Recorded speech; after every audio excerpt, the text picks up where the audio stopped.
I want to trade 6 figures. I want to trade 7 figures. I want to trade 8 figures and beyond. Ask yourself, are you the person worthy of trading those figures? On your trading journey, it is going to be one of the most difficult things that you ever attempt to do. And one of the most important parts of your success will be the people that you surround yourself with. The people in your corner that will be backing you every step of the way when times are difficult and also when times are good, celebrating your wins together. You often hear the phrase, you are the average of the 5 people that you spend the most time with. Have you actually taken that seriously? Have you audited your inner circle and realized what people am I surrounding myself with? Are you surrounding yourself with people that have the same work ethic, ambition, drive as you? And then wondering why you're not getting to where you need to be. Most people out here are sharing all of their energy, spending time with people that don't have any ambition. And they're wondering why when you share those goals with people that your dreams get stolen. There's dream stealers out there. They will suck the ambition out of you. This is why surrounding yourself with people that will push you. They will demand things from you. When you're around those people, you build a savage mindset. What do you think the difference is between successful traders and unsuccessful traders? I'm going to give you one guess, and it's not more time on the charts. It's their mindset. It's that savage mentality. You need to have energy and conviction behind your goals, decisiveness behind your goals. When you get that and stop looking for the holy grail, traders out there are learning how to accept risk, but they're not accepting that there isn't a holy grail out there. They're not accepting that losses are truly part of the game and will be the key feedback that's going to take you from where you are to where you need to be. So let me ask you a question. You're serious about your trading career. You're serious about leveling up.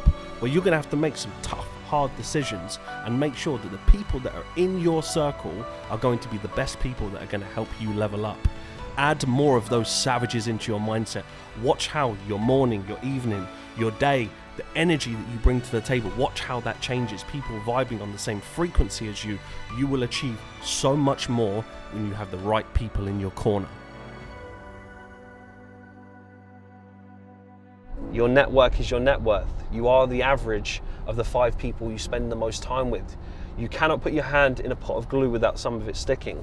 Why is it that all these sayings reoccur, that happen over and over again? There's various different ways to say this. I was at a wedding recently, guys, and I want to share this with you. And I was speaking to some old friends, and one of my really good friends from childhood got married. And I was speaking to some old friends that I hadn't seen for a while, and some of them have started to do really well. They've started businesses, they've really started to push themselves. And after having a few conversations, started to realize that those that are kind of branching away and becoming more successful, they've always got people around them that they grew up with as well that haven't fully embraced wanting to build a better life. So when they start to see other people start to do well and they start to excel, what they tend to do is they start to drag those people back. And these are what I call dream stealers.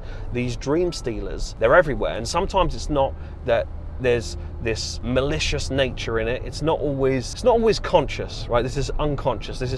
People do these things subconsciously. So it's not that your friends are always evil and they're sitting and plotting and thinking, I'm going to drag this person back. It doesn't actually work like that. But you have to understand, people can't fathom people doing well that grew up with you, that come from the same area as you and the same resources. So it's difficult for them. And this is where the resentment comes in. So where the sabotage comes in, which you need to be mindful of, which is why choose your friends wisely. And again, it's another thing I wish I learned in school, right? How to negotiate, how to speak to people. The reason why you want to choose your friends wisely, because good friends won't do that. Good friends will acknowledge that you're on your path and you're trying to build a better life for you. So the moment that you come to the pub or you go out and you've shared with your friends, like, I'm building this business, and this actually happened, this scenario. I'm building this business right now, and then you have your friends ringing you up saying, how come you're not coming out? We're all going out, all the boys, we're going here. How come you're not coming out? Oh, you always seem to be working now. Well, I'm building my business. Good friends won't make you feel guilty for that. Where people that want to drag you down and they see that you're trying to push yourself, you're trying to achieve goals, what are they going to do? Oh, you've changed. You've changed. I thought you used to be with us. Like, how come you never have time for us anymore? This is where the guilt comes in. And this is why you have to choose your friends wisely, because the amount of people that will actually give into that out of the guilt and think, well, I don't really want to lose my friends. Your friends are not going to pay your mortgage. Your friends are not going to buy your cryptos. Your friends are not going to invest in your future. Your friends are not going to send your kids to private school. Your friends are not going to do any of that. And that is the cold, harsh reality of these situations. So you have to start surrounding yourself with people that see that. If I had one of my friends that started a business and is constantly going out, I'll be ringing him up saying, what are you playing at? I thought you were serious, right? Because I actually care about my friends. I care about people close to me. I won't even allow them to self-sabotage because I'm there for them. That's what real friends do. When people are only looking for their own self-gain to please them, that's not someone that is a friend. That's someone who is selfishly looking out for their own interests, not for your interests. And sometimes it's hard, don't get me wrong. Sometimes you've grown up with these people. I get it, you like them, you've got history with them, you've got friends with them, but they're not going to achieve your goals for you. In 5 years' time, are you gonna go to your friend and say, hey, this dream house that I want, can you help me get it? Sorry, I can't, I'm not in a position to do that. Yeah, but you dragged me to the pub every single Friday and you wasted my time when I could have been working on my craft. Sorry, not my problem. And that's the point that most people are not looking at. You hear all these things like, oh, you are the average of the 5 that you spend the most time with. It goes through one ear and out the other, and you're still in the same situation you was last year, and a year goes by, Christmas again, you're in the same situation, you go into the new year all excited, start writing out your goals. As soon as that mood leaves you, you're finished again. You're in the same pattern, the same loop. Why? Because you've not wired your mind in the right way. You've not surrounded yourself with people that really care about you. And like I say, let's make this clear distinction. It's not always malicious.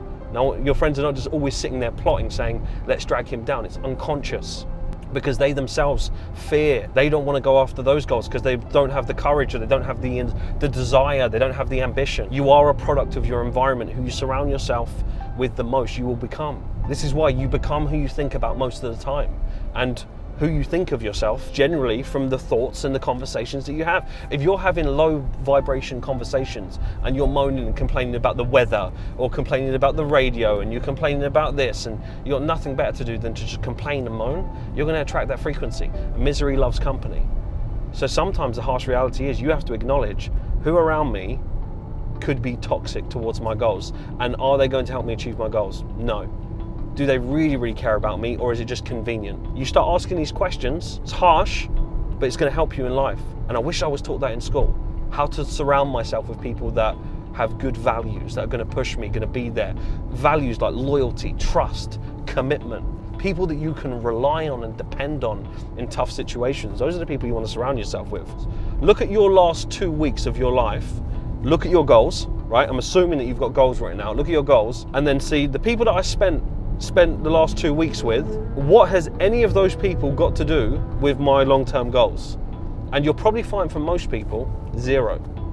Absolute zero. They're not spending their time or pushing themselves, networking, getting themselves out there with people that are further along in the journey with them. Why? Because misery loves company, and people would rather stay with people on the same level rather than pushing themselves with people who are going to push them. Why? Because it's uncomfortable to be held accountable. It's uncomfortable to be around people that will actually tell you the truth about yourself. And that's what I want you to think about, guys. That really, really struck a nerve with me, because there's nothing that I hate more than a lack of ambition, or someone wasting their life just by being pure lazy, or surrounding themselves with the wrong people that is constantly dragging them down. You're not coming back. People walking around like they've got 9 lives. You're not coming back, and that alone should be enough of a desire.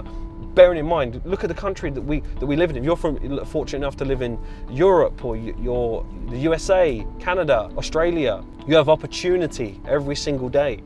Some people don't. Be grateful for that and use that as your fuel. Hopefully this gives you a prompt, something to think about your inner circle. Ask yourself, who are you surrounding yourself with, and what business do they have towards your long-term goals?